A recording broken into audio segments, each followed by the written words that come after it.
السلام علیکم، Urdu for students channel کے ساتھ آپ کی خدمت میں حاضر ہیں اور آپ سب کو اپنے چینل پر خوش آمدید کہتے ہیں۔ امید ہے کہ اللہ تعالیٰ کے فضل و کرم سے آپ لوگ بالکل خیریت سے ہوں گے۔ چلیں تو شروع کرتے ہیں اپنا آج کا سبق اور دیکھتے ہیں کہ آج ہم کیا پڑھیں گے۔ جی، آج بھی میں آپ کے لیے اصلاح زبان کے سلسلے میں ایک ویڈیو لے کر آئی ہوں۔ یہ پہلی ویڈیو کا دوسرا حصہ ہے۔ اس میں بھی اصلاح زبان کے بارے میں کچھ قواعد بیان کیے گئے ہیں۔ آپ ویڈیو کو غور سے دیکھیے تاکہ آپ ان قواعد کو اچھے طریقے سے سمجھ سکیں اور ذہن نشین کر سکیں۔ جی، جب کسی جملے میں ضمیر کا استعمال ہو تو اس کے ساتھ علامت مفعول کو کا استعمال نہیں کیا جاتا۔ مثلا مجھ کو کہا تھا، یہ جملہ جو ہے یہ گرامر کی روح سے غلط ہے۔ اس کا درست جملہ یہ ہوتا ہے مجھ سے کہا تھا۔ اب اس میں یہ جو مجھ ہے یہ ضمیر ہے تو اس کے ساتھ ہم کو کا استعمال نہیں کر سکتے۔ یہ جملہ پھر گرامر کی روح سے غلط تصور کیا جاتا ہے۔ درست جملہ ہوتا ہے مجھ سے کہا تھا۔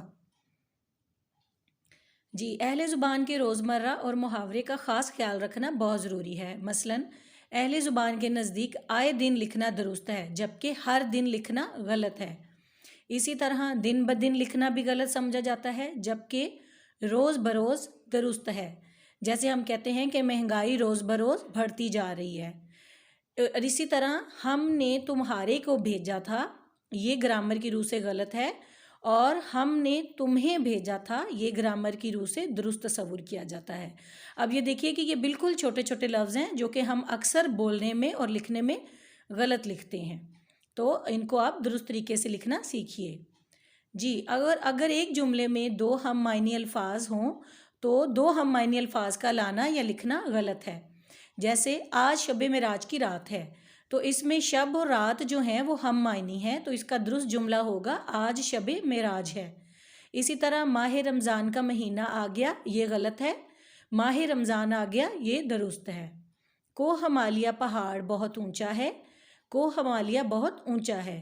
اب اس میں کوہ اور پہاڑ جو ہیں یہ دونوں ہم معنی لفظ ہیں، تو ان کو اگر آپ ایک ہی جملے میں دو دفعہ لکھیں گے تو یہ گرامر کی روح سے غلط تصور کیا جائے گا۔ مؤنث فعل کی جمع کے صیغوں میں نون غنہ کا اضافہ درست نہیں ہے۔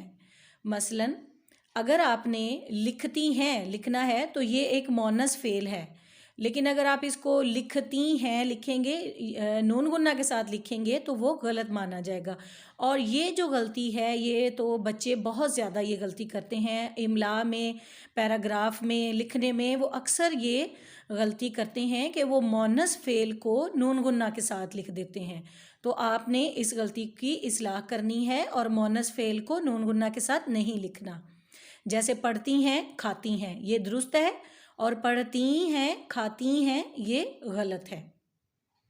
جی، اب اگلا قاعدہ ہے جب جملے میں ایک سے زیادہ مفعول ہوں تو فعل آخری مفعول کے مطابق واحد یا جمع ہوگا۔ جیسے میں نے 4 پینسلیں اور 1 پیمانہ خریدا۔ اب جو آخری مفعول ہے وہ پیمانہ ہے اور وہ واحد ہے تو اس کا فعل بھی واحد ہی آئے گا۔ میں نے 1 پینسل اور 4 قلم خریدے۔ اب اس میں قلم جو ہے وہ مفعول جو ہے وہ 4 قلم جو ہیں وہ جمع کے صیغے میں ہے تو اس کا فعل بھی جمع کے صیغے میں آئے گا، یعنی خریدے آئے گا۔ ہم نے 1 پیزا اور 4 برگر کھائے۔ اب اس میں 4 برگر جو ہیں وہ بھی جمع مفعول ہیں تو اس کا فعل بھی جمع ہی آئے گا۔ امید ہے کہ آپ کو یہ قاعدے جو ہیں وہ اچھے طریقے سے سمجھ آ گئے ہوں گے۔ ویڈیو کو غور سے دیکھیے تاکہ آپ ان تمام قواعد کو ذہن نشین کر سکیں۔ اگر آپ کو ہمارے چینل کی ویڈیوز اچھی لگ رہی ہیں تو ہمارے چینل کو سبسکرائب، شیئر اور لائک کرنا نہ بھولیے گا۔ اگلی ویڈیو تک اجازت دیجیے۔ اللہ حافظ۔